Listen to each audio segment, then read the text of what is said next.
Président, avant de débuter mon intervention, je souhaiterais faire un rappel au règlement, parce que nous étions d'accord ce matin sur des temps de parole.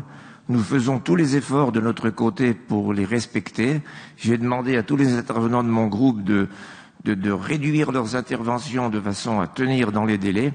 Et je vois dès le début de ces échanges que les temps de parole sont déjà largement dépassés. Je vous remercie de les faire respecter. Monsieur Chassé, vous avez la parole et nous savons que vous n'en abuserez pas. Merci, Monsieur le Président. Nous sommes tous d'accord sur le constat, encore n'est-il que provisoire. Vous nous rappelez les effets de cette crise et les mesures d'urgence prises par la région. Mais je refuse toutefois de considérer qu'il s'agisse d'une crise sans précédent qui remettrait en cause tous nos modèles. Cette crise sanitaire, c'est une crise sanitaire dont l'ampleur, rapportée à la population mondiale, demeure du même ordre de grandeur que les précédentes épidémies survenues depuis la guerre, comme la grippe asiatique ou la grippe de Hong Kong. Ce qui est sans précédent, c'est la réaction de nos gouvernants, cette panique planétaire qui s'explique sans doute par la diffusion instantanée d'informations contradictoires et la tyrannie de l'immédiateté. Il est important de rappeler ce contexte parce que vous nous présentez un plan de relance au moment où, dans la confusion la plus totale, le gouvernement prend de nouvelles mesures de restriction, pénalisant de nouveaux secteurs et donc pénalisant la reprise. Si l'on ajoute à cela les incertitudes sur la sortie de crise, voyez le message que donne l'annulation du salon de l'agriculture, il est bien difficile de se projeter dans l'avenir car la première condition de la relance, c'est la confiance. Or, nous n'avons pas confiance dans ce gouvernement de rencontre dont la feuille de route n'a jamais été l'intérêt national. Les Français n'ont pas confiance. Et je crains que ce plan, au-delà des mesures de soutien, ne soit pas, à véritablement parler, un plan de relance. Il est articulé autour de 40 actions qui représenteraient 500 millions d'euros sur 2 ans. Or, il est évident, au regard du budget de la région, qu'il ne peut pas s'agir de dépenses nouvelles, ce qui ferait 250 millions d'euros par an alors que les recettes sont annoncées en baisse.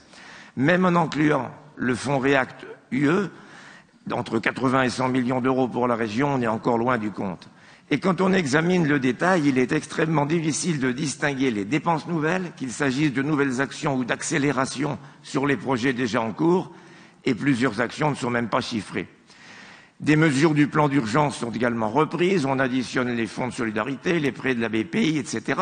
Tout cela n'entre pas dans le plan de relance 2021-2022, pas plus que les 19 millions d'euros supplémentaires des CRST qui portent sur 2020. Je poserai donc une seule question, Monsieur le Président. Quel sera exactement le montant de l'effort financier propre de la région sur les 2 années à venir? Et nous espérons avoir une réponse. Je pense que nos concitoyens l'attendent, d'autant plus que nous n'aurons pas de débat budgétaire. On peut noter également l'obsession autour de la transition écologique et énergétique avec beaucoup de mesures qui ne répondent en rien aux attentes de nos concitoyens ni des entreprises, mais nous comprenons parfaitement qu'elles correspondent à un calendrier électoral. Mais il est certain que nous serons très loin des 500 millions affichés, ce qui n'est pas surprenant vu les contraintes budgétaires que j'ai évoquées. Car en effet, si l'État peut être en déficit, on parle de 10,7% cette année et presque 7% l'an prochain, à contrario, les régions doivent équilibrer leur budget. Et vous avez rappelé les 50 millions de pertes de recettes, les 60 millions de dépenses supplémentaires pour cette année et avec beaucoup d'incertitudes. Pour 2021, l'impasse budgétaire des régions serait globalement d'1,4 milliard d'euros. L'État promet de compenser seulement à hauteur de 600 millions.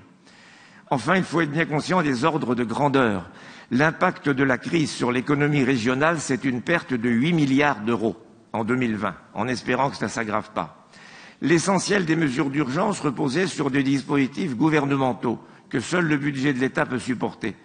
La relance économique dépendra de la même manière de décisions qui seront prises au niveau national. On parlait des taux d'imposition, c'est évidemment du niveau national, sachant que nous sommes déjà mal partis en France, puisque nous sommes considérablement défavorisés par le plan de relance européen. Au niveau régional, nous préconisons des aides ciblées sur les PME, TPE, artisans, commerçants et indépendants, exploitants agricoles. Les acteurs de l'économie que nous avons consultés demandent surtout de la simplicité, de la réactivité et de la souplesse. Trop de dispositifs régionaux, sans parler des dossiers européens, demeurent encore difficilement accessibles aux petites structures qui n'ont pas le temps, pas les moyens humains et pas la technicité pour monter des dossiers complexes avec des délais d'instruction trop longs. C'est pourquoi, dans ce contexte, nous refusons de faire de la surenchère et il est déplorable que le gouvernement, par la voix de Madame Gourault, ajoute à la confusion avec le projet de loi dite 3D, décentralisation, différenciation, déconcentration. On devrait dire 4D en ajoutant déconstruction de la France. Je vous remercie.